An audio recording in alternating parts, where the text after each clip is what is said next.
సునం commercial tax scam case తెలంగాణలో hot topic గా మారింది. ఈ కేసులో తవ్వే కొద్దీ సంచలనాలు వెలుగులోకి వస్తున్నాయి. వాణిజ్య శాఖలో సాఫ్ట్వేర్ ను తమకు అనుకూలంగా మార్చుకోవడానికి 5 ఏళ్ల క్రితమే IIT Hyderabad assistant professor Shobhan Babu, మాజీ సీఎస్ సోమేష్ కుమార్ శ్రీకారం చుట్టినట్లు తెలుస్తోంది. ప్రభుత్వానికి చెల్లించాల్సిన ట్యాక్స్ కట్టకుండా 5 ఏళ్ల పాటు కంపెనీల వ్యవహారాలు సాఫ్ట్వేర్లో కనిపించకుండా మాస్క్ వేశారు. ఇలా మాడ్యూల్ను అనుకూలంగా మార్చుకుని బడా వ్యాపారవేత్తలకు ఉపయోగపడేలా చేశారని ప్రచారం నడుస్తోంది. కమర్షియల్ ట్యాక్స్ కొత్త కమిషనర్గా శ్రీదేవి వచ్చిన తర్వాత సాఫ్ట్వేర్లో లోపాలు బయటపడ్డాయి. Big leap technologies and solutions private limited సంస్థ 5 ఏళ్ల నుంచి 25 కోట్లు పన్నులు చెల్లించలేదని గుర్తించారు. దీంతో బిగ్ లీప్ సంస్థపై దర్యాప్తు చేయగా ట్యాక్స్ కట్టకుండా ఫ్రాడ్ చేశారనే విషయం వెలుగులోకి వచ్చింది. ఇలా ఏకంగా 75 కంపెనీల లావాదేవీలు కనిపించకుండా సాఫ్ట్వేర్లో మాస్క్ వేశారు.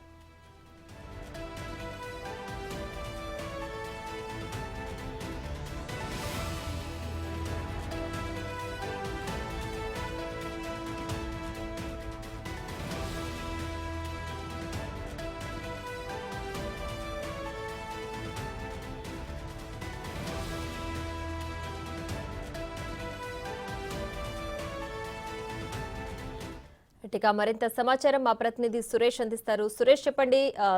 కమర్షియల్ ట్యాక్స్ స్కామ్ తెలంగాణలో చాలా హాట్ టాపిక్ గా మారింది. ఇప్పటికే 75 కంపెనీలు కూడా ఈ ట్యాక్స్ ఎగవేతకు గురైనట్లుగా తెలుస్తోంది. దీనికి సంబంధించి ప్రస్తుతం ఉన్న అప్డేట్ ఏంటి? కమర్షియల్ ట్యాక్స్ విభాగంలో సాఫ్ట్వేర్ మార్పుకు 5 సంవత్సరాల క్రితం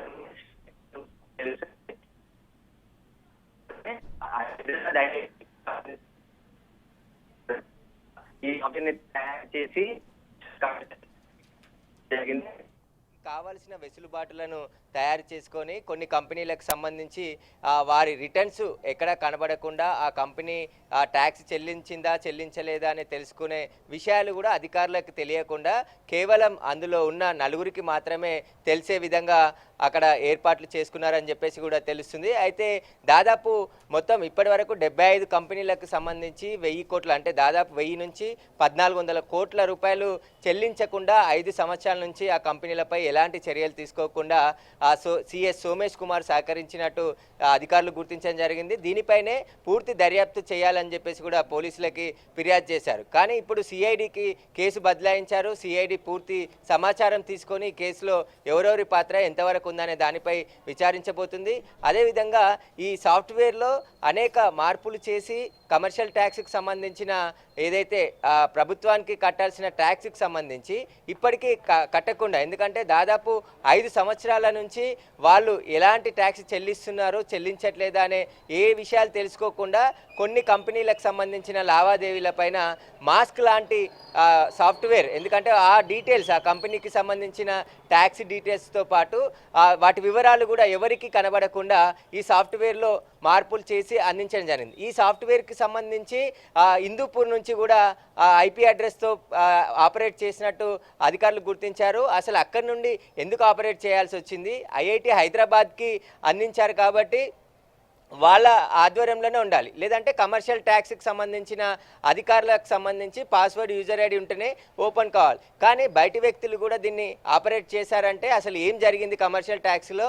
ఎందుకు ఈ కంపెనీలకి వాళ్ళకి కావాల్సిన కంపెనీలకి కనబడకుండా ఈ సాఫ్ట్వేర్లో మార్పులు చేశారనే దానిపైన కూడా ప్రస్తుతం విచారణ జరుగుతుంది. ఏదైతే బిగ్ లిప్ అనే కంపెనీకి సంబంధించి దాదాపు 5 సంవత్సరాల నుంచి వాళ్ళు ఎలాంటి ట్యాక్స్ చెల్లించకుండా ఉన్నప్పటికీ అధికారులు ఎవరు కూడా వారిపై చర్యలు తీసుకోలేదు. కానీ కాంగ్రెస్ ప్రభుత్వం వచ్చిన తర్వాత కమర్షియల్ ట్యాక్స్కి కొత్త కమిషనర్ శ్రీదేవి రావడం జరిగింది. ఆమె ఈ కంపెనీలకు సంబంధించిన వివరాలు ఆరా తీస్తున్న క్రమంలోనే ఈ బిగ్ లిప్ సంబంధించిన కంపెనీ వ్యవహారం బయటపడడంతో పూర్తి ఈ స్కామ్ అంతా కూడా బయటపడింది. Right Suresh, thanks for the update.